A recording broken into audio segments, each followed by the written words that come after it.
Have you ever sat in that heavy silence at a family dinner? Here on Women's Diaries Voice, we retell those moments honest, everyday, sometimes controversial. Every story is a mirror.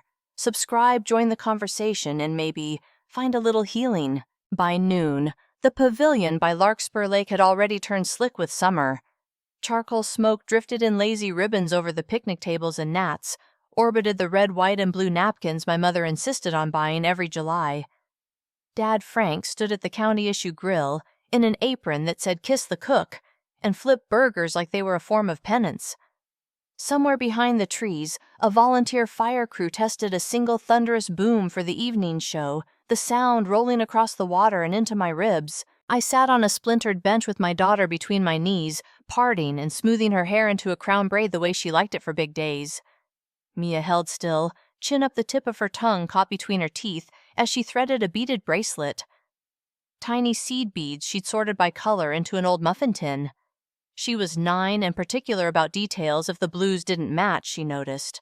If a knot bunched under her shirt, she felt it all day. Too tight, I asked. Perfect, she said, and the word lifted some corner inside me. She had that straight, sunlit hair people stopped us in grocery aisles to compliment. She never asked for the attention. It found her, and sometimes I caught her flipping it over her shoulder with a private smile, like letting herself keep one good thing. Mommy Lane arrived with a tray of deviled eggs, and the expression she wore for public occasions, the one that looked like a smile if you didn't know her. "There you are, Nora." "We started at 12, she said. Which was her way of saying I was late. I wasn't. I had stopped for ice. The bag sweated in our cooler like a melted jewel. "Happy 4th, Mom," I said, and kissed the air beside her cheek. She set the tray down, and without looking at Mia began describing Owen's robotics camp and June's beam scores from last weekend's meet. I listened the way you listen to a weather report you can't change, and tied a thin strand of red ribbon through the final braid as a secret bit of celebratory flair. Aunt Jo materialized with lemonade in solo cups she always seemed to know when I needed a prop. "Look at that crown," she told Mia, sincere and warm. "You'll blind the fireworks with it." Mia ducked her head, pleased.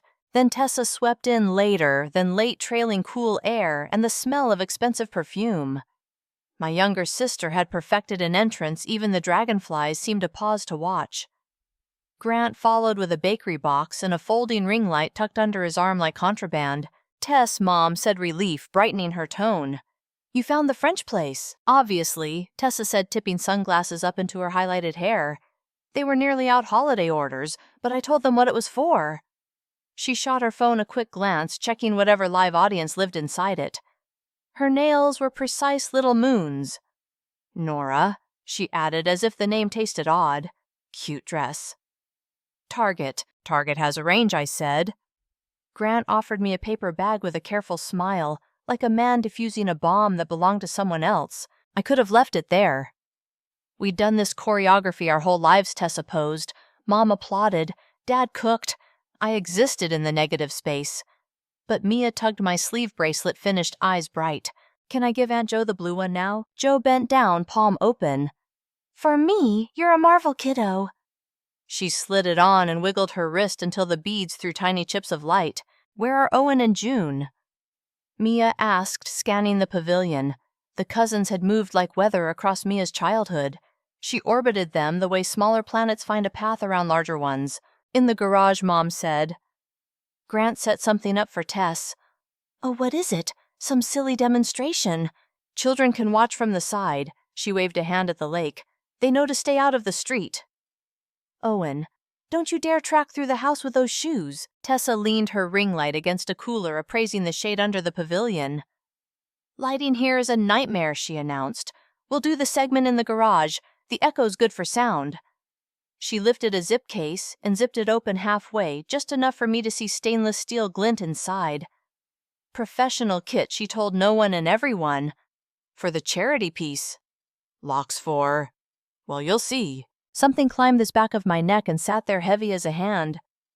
"Charity piece," I said too light. "Content," she said, smiling at her phone. "Don't be weird." The smile didn't reach her eyes, which were already on her reflection. "Owen, sweetie, 5 minutes." Mia ran her fingers along the ribbon woven through her hair. "Can I show them the braid?" And the bracelets? I watched her measuring the distance from my bench to the garage, the colony of wasps under the pavilion eaves, the glinting calm of the lake, the way Dad's mouth pinched when he burned a burger and hid it under cheese. We'd come for hot dogs and sparklers, and to be pleasantly ordinary in a small Midwestern way.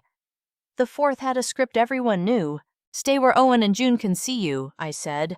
"If you don't like something, you find me." "You remember the rule. Use my words. Walk away to you," she recited. She looked so certain of the world just then it hurt. Joe's hand found my forearm a quick squeeze.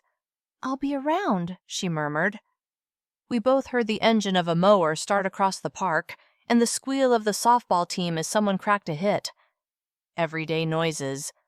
Nothing to worry about if you were a person who hadn't learned to hear the small wrong notes underneath a family gathering. Grant Tessa called, "Garage. Now."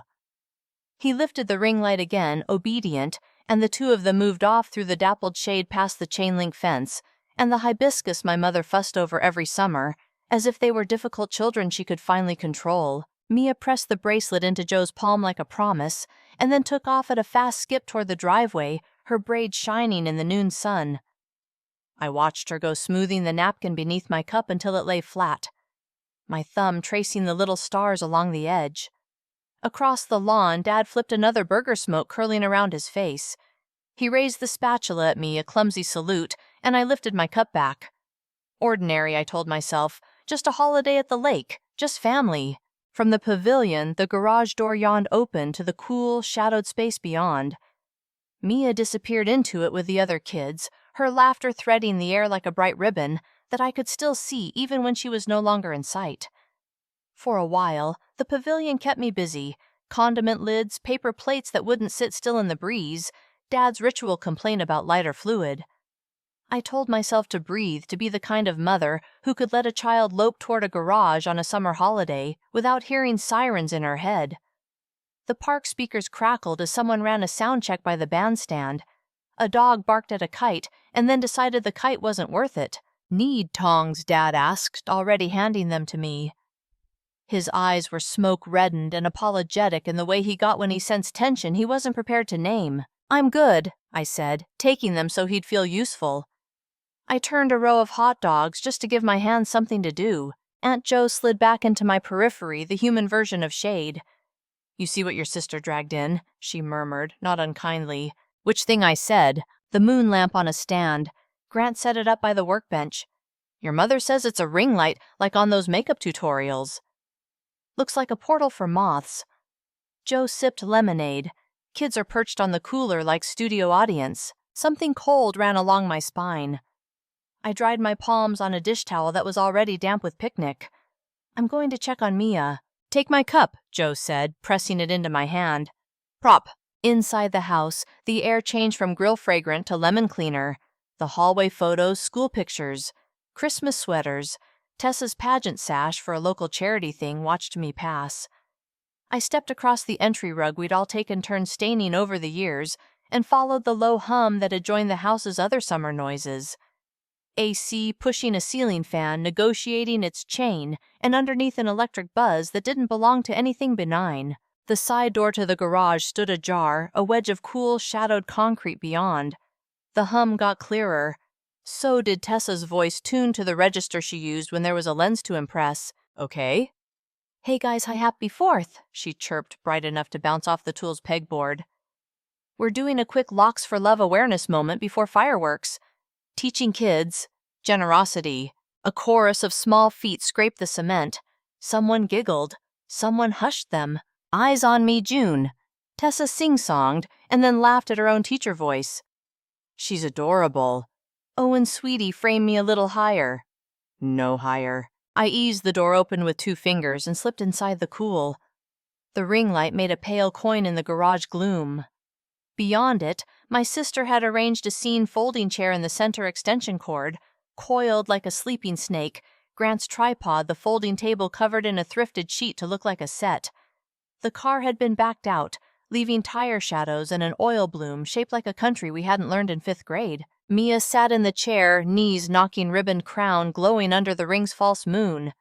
June stood on one side Owen, on the other hand's light, but placed one on Mia's elbow, one on the chair back in a way that said they'd been asked. The clippers in Tessa's hand weren't hypothetical. They were plugged in. They were live.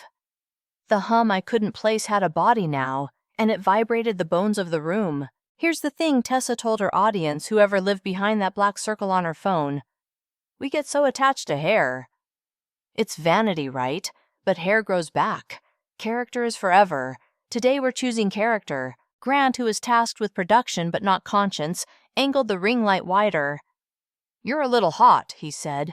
Tilt toward me. Mia's eyes found me, and what lived there shock, wet, and helpless, and trying to make itself small was the opposite of an Independence Day. She didn't cry out. She didn't need to. I crossed the space between us in 3 strides. Hey. I said voice even, because children absorb your tone before your words. I put my palm on Mia's shoulder, not asking, taking back. We're done here. Tessa lifted the clippers like a conductor whose orchestra had been interrupted. Nora, she said, as if we were negotiating appetizers. You're just in time. We're doing a symbolic buzz. No, I said. The word reset the room. June stepped back. Owen's grip loosened involuntarily. Grant's camera hand faltered by a degree most people wouldn't see. Tessa recovered, smiling into the phone, with an extra watt of radiance that wasn't for me. Sometimes parents get nervous, she cooed. That's okay. We're modeling bravery. I reached past her and flicked the switch on the clippers. The hum collapsed. The sudden quiet was a shape. Don't touch my equipment, Tessa said, smile frozen. I turned the ring light dimmer until the world looked like a garage again. Mia, I said, stand up. She did. The ribbon tail brushed her shoulder. It was such a small, ordinary movement that the rage it sparked in me felt insane in contrast. I draped the thrifted sheet around her like a cape, shielding her from the camera that still stared. Nora, Tessa said, letting the phone dip. You're making this. Grant cleared his throat. We're live. End it, I said, meeting his eyes. He looked at Tessa, and then to me, and then to the middle distance, a man trying to triangulate 2 storms. He hit the side button anyway. The small red dot in the corner of the screen vanished like a blood spot rinsed clean. The ring light's inner LED flickered uncertain, then settled into a lesser glow. You can't just Tessa started. Watch me, I said. Mia's hand found my hip and gripped. I could feel tremor in it, the tiny saw of adrenaline that would, if not handled, turn to a lifetime of flinch. I pressed my palm over her fingers. We're going outside, I told her. Now. Behind us, sneakers squeaked. We were just helping Owen said, not sure whether he meant to defend or confess. I know I said without turning because I did. Children assisted with the world presented to them. It was the presenters who bore the weight. Elaine arrived, lips pursed in a line that said inconvenience, not alarm. What on earth is happening? People are waiting for potato salad. Content I said too flat to pass as a joke. Tessa put the clippers on the table with ceremony, as if that made them what she'd claimed. Locks for love, Mom. You were supposed to stand by with the bag. Elaine's expression smoothed into approval at the word she recognized. Oh, she said, brightening. That is thoughtful. Locks of Love doesn't accept hair that's been colored, Joe said from the doorway. I hadn't heard her come in. She held her cup like a badge. And they don't take hair swept off floors. They prefer ponytails banded. Folks can Google it. Tessa's smile twitched. It's symbolic, she said. That's one word, Joe said. In the space between one breath and the next, the scene shifted its weight. It wasn't a video anymore, or a garage, or us repeating roles we'd rehearsed since grade school. It was my child's shoulders under my palm, and the way her breath made my wrist rise and fall, and the fact of a tool that removed something personal from a head without permission. Frank stopped in the threshold apron askew. He took in the ring light, the arranged chair, the powered cord, the sheet wrapped around Mia. His mouth opened and closed, a man assembling a sentence too late. Good Lord, he said finally, and it wasn't theater. He gripped the door jamb with his spatula hand like he needed the frame to hold him up. Dad, Tessa said, tone flipping to coax. It's a good deed. We're raising awareness. People love challenges. Joe's gaze slid to me. She didn't nod. She didn't have to. Permission and support are different things, and I had the one I needed. I guided Mia toward the door. Tessa shifted to block and found that the space wasn't going to accommodate her choreography. I didn't touch her. I didn't need to. She moved because I was coming, and because Grant had stepped a half-inch aside the way a man who has decided not to be a wall does. "Give me the phone," I said, stopping long enough to hold out my hand. "You're overreacting," Tessa said. "Phone," I said again. For a second, her smile fell away, and the child who lived under it flashed across her face, the one who cut holes in my dress the night before prom, and insisted it was a joke, the one who had learned with the help of an audience to call cruelty content. Then her chin hitched and she hugged the phone to her ribs. Grant solved it for us. He took the phone from her without ceremony and placed it in my open palm, an act small enough to go unremarked at Thanksgiving and large enough to change the house's weather. "I'll get another battery," he said to no one and everyone. I pressed the side buttons until the black went true.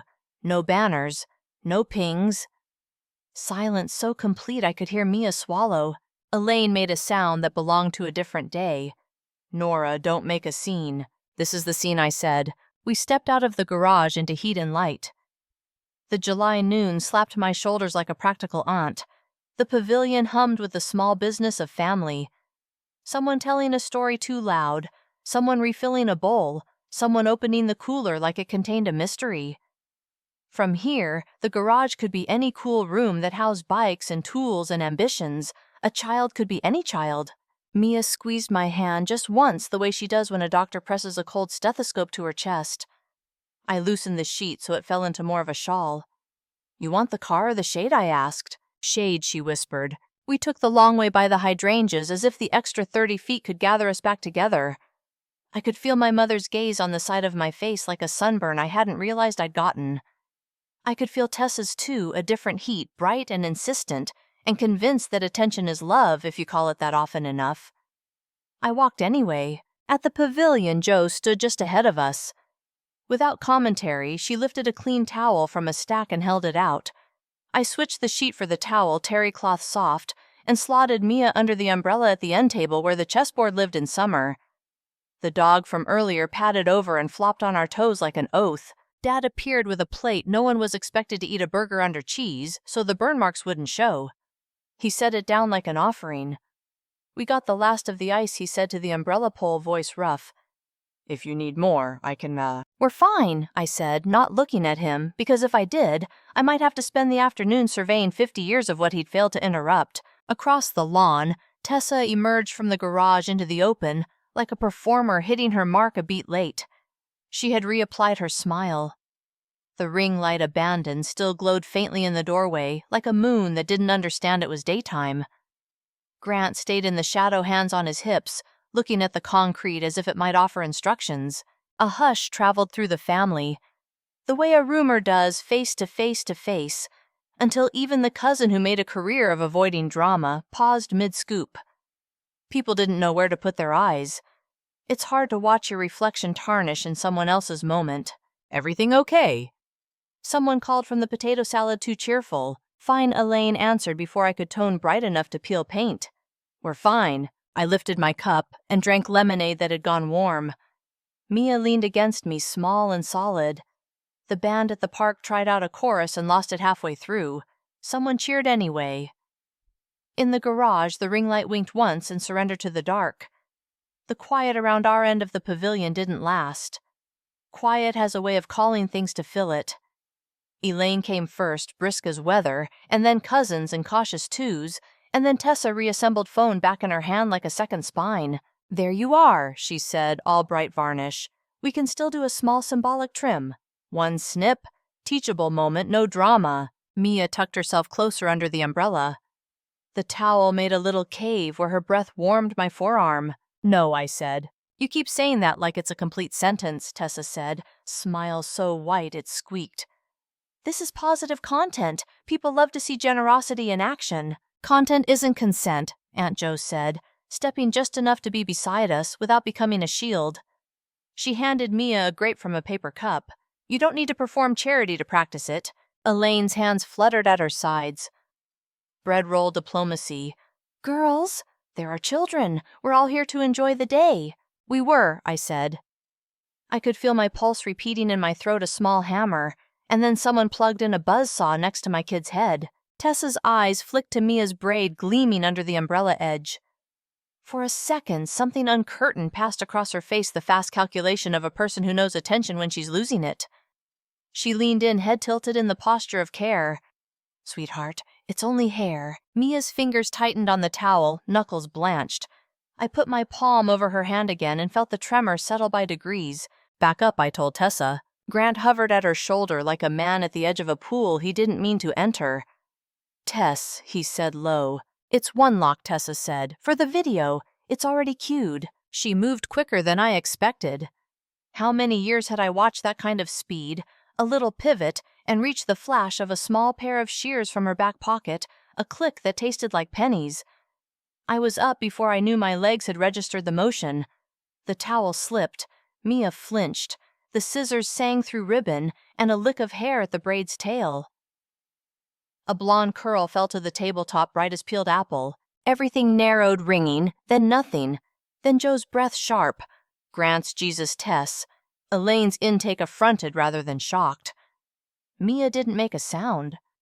The world bent around her, trying not to break her. My hand closed around Tessa's wrist and stopped the second pass an inch from my daughter's neck. Give me the scissors, I said. You're grabbing me, Tessa said, performing to an audience that wasn't there yet. You're hurting. I loosened enough that no bruise could later become a story. The scissors kept looking for work in her fingers, jittery. Grant took them in the same gentle way he'd taken the phone, the way a person lifts a glass each time it falls over certain. Eventually it won't. He placed them on the chessboard like an illegal move and stepped back. Elaine found her voice. Nora, honestly, you're making this ugly. Tessa was trying to— Do not finish that sentence, Joe said, in a tone I had only heard once the day she told a neighbor to put his fireworks out after they singed her hydrangeas. You don't get to pretty this up with words. Faces had turned. Aunts with serving spoons, uncles with beer. A clump of teenagers paused mid-eye roll. Frank stood at the end of the table, holding a plate like a passport.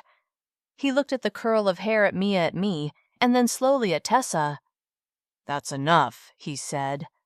It sounded like he'd hauled the words up from below the lake. It's a snip, Tessa said. Don't be dramatic. I gathered the curl from the board and folded it into my palm.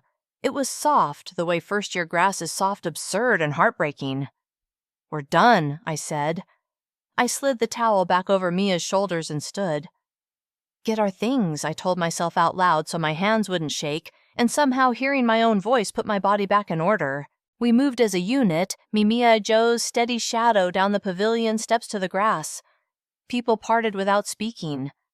The band at the park dropped into an off-key flourish that made a few cousins laugh from sheer relief. I kept my eyes on the car, on the shimmer of heat, above the hood on the way summer air has weight when you're lifting more than you can show. Nora, Tessa called. The sound snagged at me a fishing line.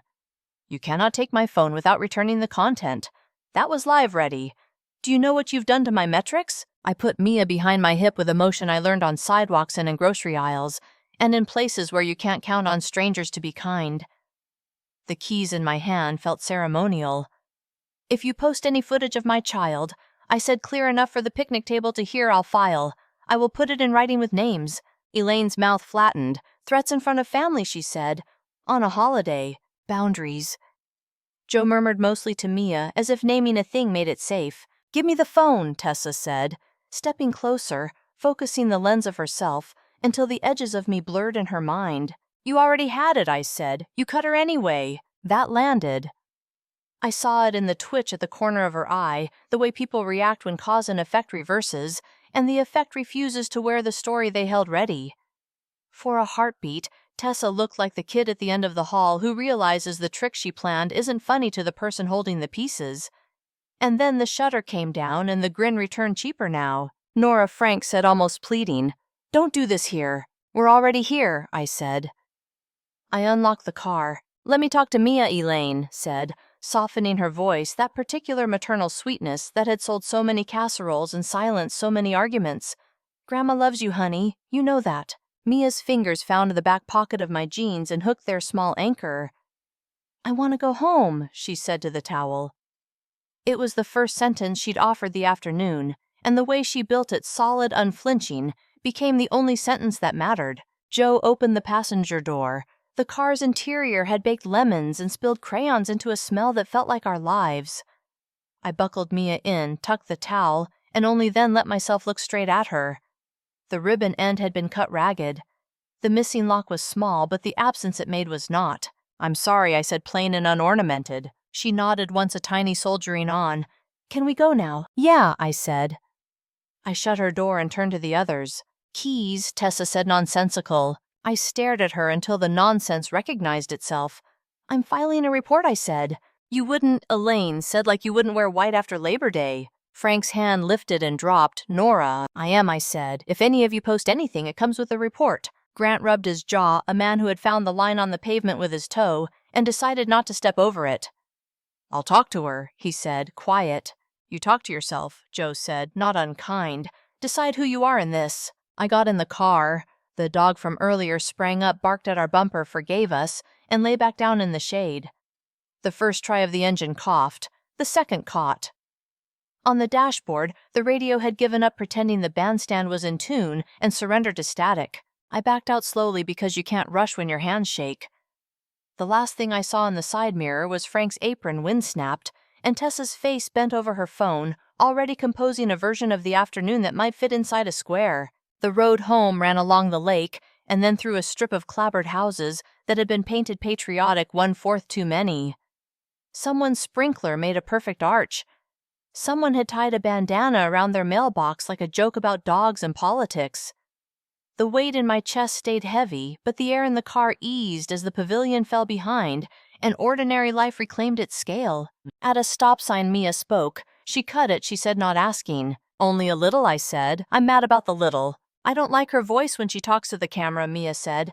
"It's like she's pretending to like us." I didn't answer. Some truths perform better without an audience. At home, the porch light was off, but the brightness around it made its unlit shape visible the way negatives give away what will later turn dark. Inside the house exhaled cool. I took Mia to the bathroom and we stood in front of the mirror. The braid looked like an interrupted sentence. I unwound it strand by strand, ribbon free at the end where the cut had chewed it.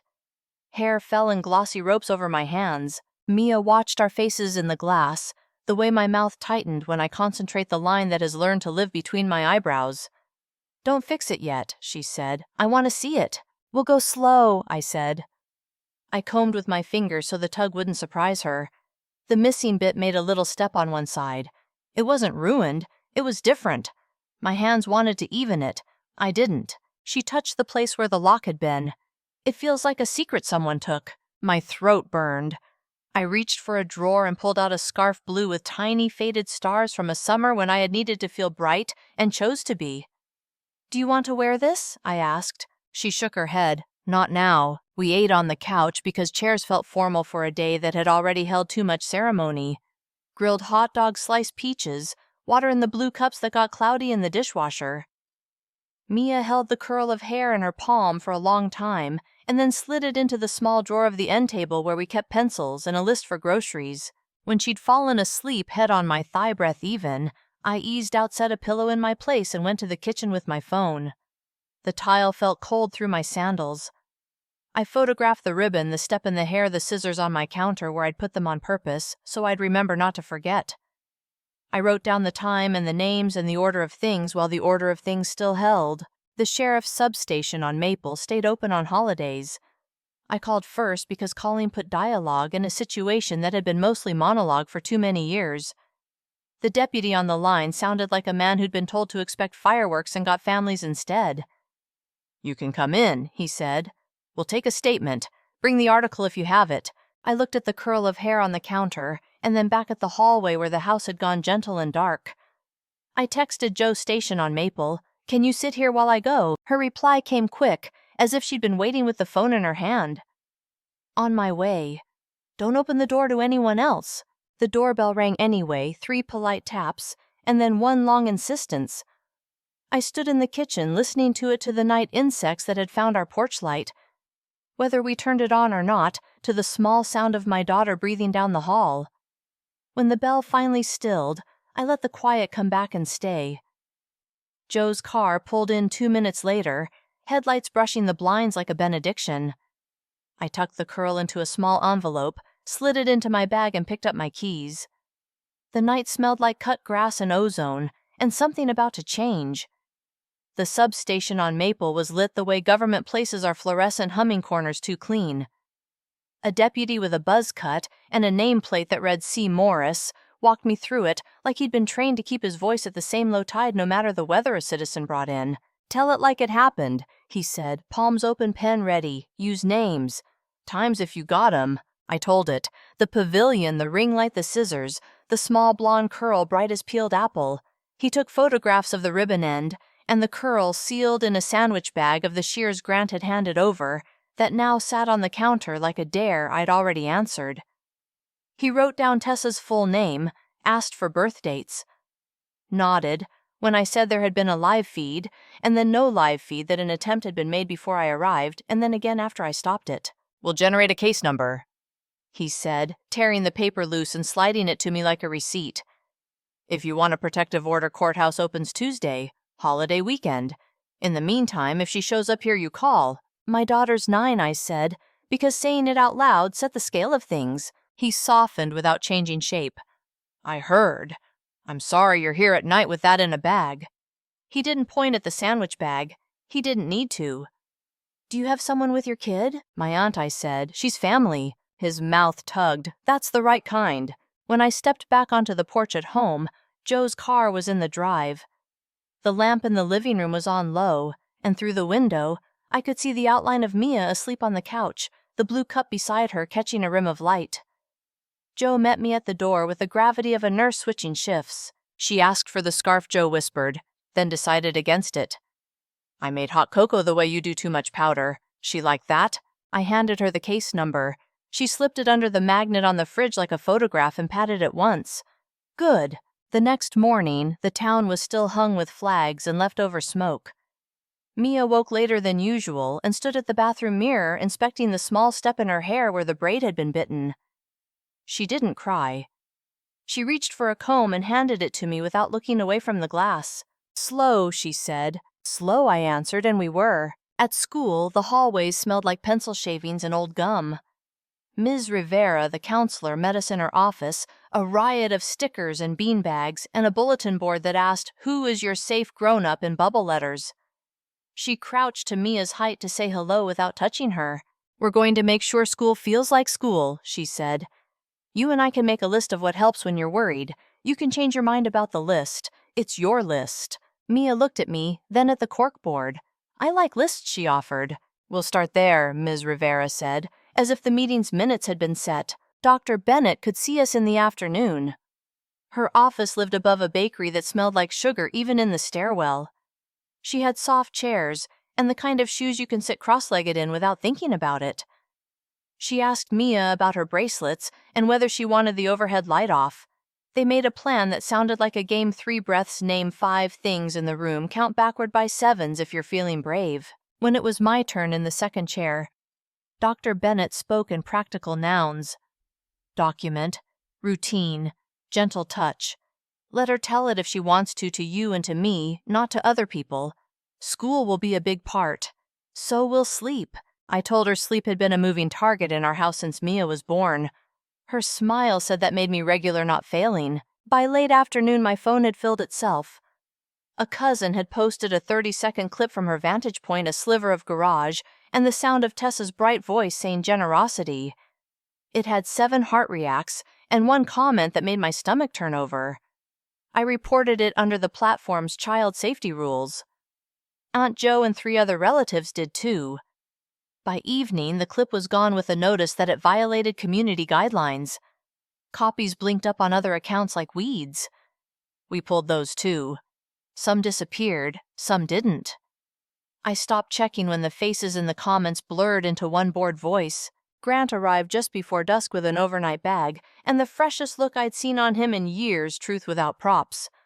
He stood on the porch boards like a man at the edge of a boat he hadn't meant to board. "I moved out," he said. "I told her I was done filming anything that puts a kid in the frame without... You know." He gestured toward his chest where the word he avoided probably lived. "Consent," I said. That he said relief and shame sharing a seat in his voice. I gave a statement to the deputy. "I'm sorry I didn't stop it sooner." "Thank you for the scissors," I said, because naming the small right thing counted, even if the larger ledger was still dark. He looked over my shoulder into the living room where Mia sat making a bead pattern tongue at the corner of her mouth. "Can I—" he started, then stopped. "No, not today." "Tell her I think the pattern is cool." "I will," I said and meant it. Elaine tried the doorbell again that night, 3 polite taps. I let the chime fade. Frank called instead of coming. His voice was rough-edged, like a man out of practice at speaking where anybody might hear him. "I should have stopped it," he said. "I saw. I didn't know until I knew, and then it was late." "That's not a defense. It's an explanation I don't expect you to accept." "I heard you say that's enough," I said. "Thank you for that one sentence." He cleared his throat. "I'm going to a men's group at the church. The one where they well. I'm going. Your mother is. She's your mother. I won't bring her to your door." After we hung up, a text came through from a brand with pastel logos that had once sent Tessa free snack boxes for an unboxing. "We're pausing our partnership while we review." It had been forwarded from a cousin who had no business seeing it and sent it anyway. The subject line said urgent child safety. I didn't forward it to anyone, not even Joe. On Wednesday, Mia chose from the stack of scarves and hats we'd collected, tried 2 on without liking either, and decided on neither. "I want to feel the air," she said, standing in the doorway, the morning light outlining her like chalk. We went to a salon for kids on Birch, the kind with tiny car-shaped chairs and a rack of picture books missing their corners. A stylist named Trina, with inked flowers along her forearm, greeted us like we'd arrived with something she knew how to hold. "We can make this make sense," she said, fingers gentle as water. She lifted Mia's hair and let it fall, considering. "We could even it into a shortcut that flips at the ends. It would show off these eyes." Mia looked at me, then at the long mirror, then at the shelf of hair clips shaped like tiny planets. "Will I look like me?" "You'll look even more like you," Trina said, like it wasn't a line. We went inch by inch. Trina kept the scissors low and slow, narrating the way good dentists do. She showed Mia pictures of people whose hair did not define them and made sure the cape didn't scratch. When it was done, the mirror held a girl who had always been there clearer somehow, without all that gloss to hide behind. Mia touched the nape of her neck and smiled, shy and surprised. "It's light," she said. "It's breezy." "Breezy's good," I said, and paid in cash, tipping more than the math required. Outside, the air had turned the color of peaches. We stopped to buy the library's book sale and bought 3 paperbacks we didn't need because they smelled like summers we'd had, and summers we could still have, which felt like a kind of medicine. That night, Mia fell asleep with her cheek in my palm, the envelope with the curl back under the blue cup, where we'd stationed it like a sentinel. I sat at the kitchen table with the forms from the court website printed and stacked Joe opposite me, filling in the spots I missed, the 2 of us breathing in rhythm, the way people do when a room has decided to be kind. A message from Frank arrived as we capped our pens. "If you'll let me, I'd like to bring dinner tomorrow. Just me. I'll leave it on the step." It wasn't an apology and it wasn't nothing. I typed back, "Drop it at 6. Don't knock." When the house went quiet, a breeze slipped through the screen and found the short hairs at Mia's neck, lifting them the way wind lifts grass after a storm. She turned into the cool without waking. I watched that small movement and let the world shrink to fit it the way you set a photograph on a mantle, and the rest of the room arranges itself around it without thinking. By August, the heat had learned manners. Evenings landed soft on the porch, and the wind found the chimes without waking the neighborhood. The envelope with the curl lived in the drawer by the blue cup. Sometimes I forgot it for a whole day, and then remembered at night the way you remember where you left a book face down. Mia's hair had settled into its own opinion, a short flip that lifted when she ran and didn't tangle in bike helmets. She liked to palm the back of her neck after a shower, surprised again by the absence of weight. When we walked to the library, people sometimes did small double takes, and then did their better angels smile, not keep moving. She noticed and didn't remark. The noticing itself was work enough. Frank started showing up on Thursdays at 6 with foil pans, chicken, and green beans baked ziti. A peach cobbler that was too sweet in a way that made sense for the man who made it. He didn't knock. He texted porch and walked back to the truck hands tucked in his pockets like he'd been instructed not to touch exhibits. The first time I let the food sit until his taillights disappeared. The third time I opened the door while he was still on the steps. He nodded at me, the way you nod to an acquaintance in the cereal aisle, and I nodded back. On week 5, he remembered to ask if Mia was allergic to anything and then looked embarrassed he hadn't asked before. Elaine sent 2 messages, both the kind that use the word disappointed as if it can fix a thing.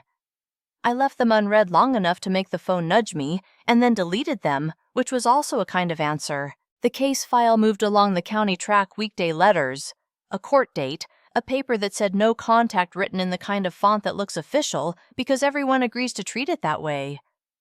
Tessa kept her address, but lost the brands that had used her kitchen as a backdrop. I saw her once across Main Street, summer dress sunglasses, a childless ring of light in a consignment shop window behind her. She lifted her chin a fraction, the old reflex. I kept mine where it was and turned into the hardware store to buy a new filter for the AC. School folded us back in with pencil boxes and bulletin boards. Ms. Rivera added a card with Mia's name to the safe grown-ups list after getting her permission in a ceremony that involved a glitter pen and a stamp shaped like a star. Dr. Bennett moved us to every other week, which felt less like a promotion than like finding a tempo we could keep. One Saturday, Aunt Jo declared a backyard movie night. She strung white lights from the birch to the fence and spread quilts in the grass. She set out a bowl for bracelets and one for worries, write it, fold it, drop it in, let the ants carry it off if they want. Mia placed a small square inside with no name on it. The dog from the lake, who apparently belonged to no one, and everyone showed up uninvited and stayed through the credits with his head on Mia's shin. Grant came by once in the late afternoon to pick up a box he'd left with Joe cables. Chargers, a tiny microphone that had lost its foam. He stood at the edge of the yard and managed a wave that didn't ask for more. "How's she doing?" he asked, meaning Mia, meaning me, meaning the air between all of us. "She runs faster now," I said. "That tracks," he said, and we both left it there. Mia's birthday crept up the way summer does slow, and then all at once. She wanted cupcakes with too much frosting and a scavenger hunt that stayed on sidewalks.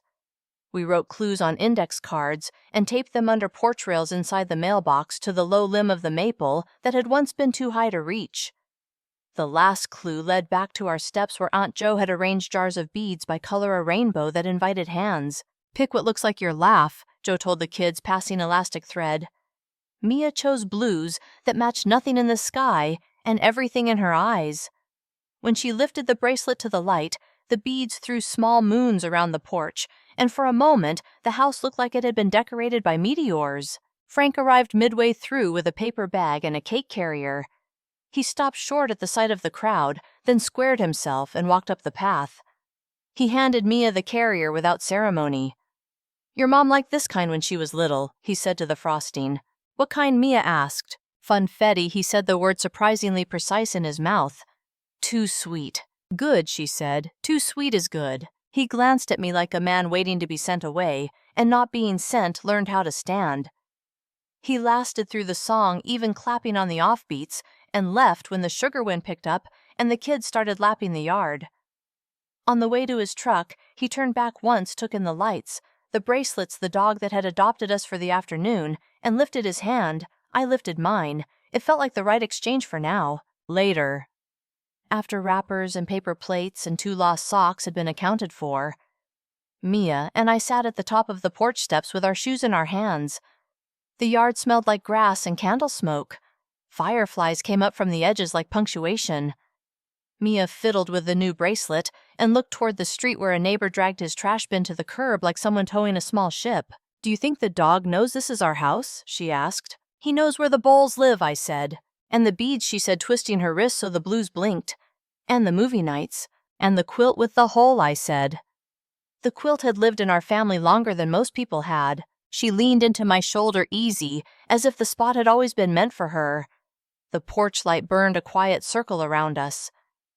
In the window's reflection, I could see the room behind lamp-low books trying to shelve themselves, the drawer with the envelope inside it closed. Somewhere down the block, a sprinkler started its soft metronome, and a mother called a kid in by first and middle name, which is a sound that works in any town. Mia yawned without apologizing for it and slid her hand into mine. Not the anchor grip from July, not the testing reach of the week, after just a hand inside a hand, because the night was settling and the steps were wide and there was room to sit a while. The chimes found a breeze and played a tune they'd tried before, maybe years ago, maybe last week. We listened until it finished, then sat for the last of the light saying nothing, letting the house hold its shape around us. Thank you so much for listening to today's story. If this story resonated with you or made you reflect, I'd love to hear your thoughts, so feel free to share them in the comments below. And don't forget to like, subscribe, and hit the notification bell so you won't miss the next story.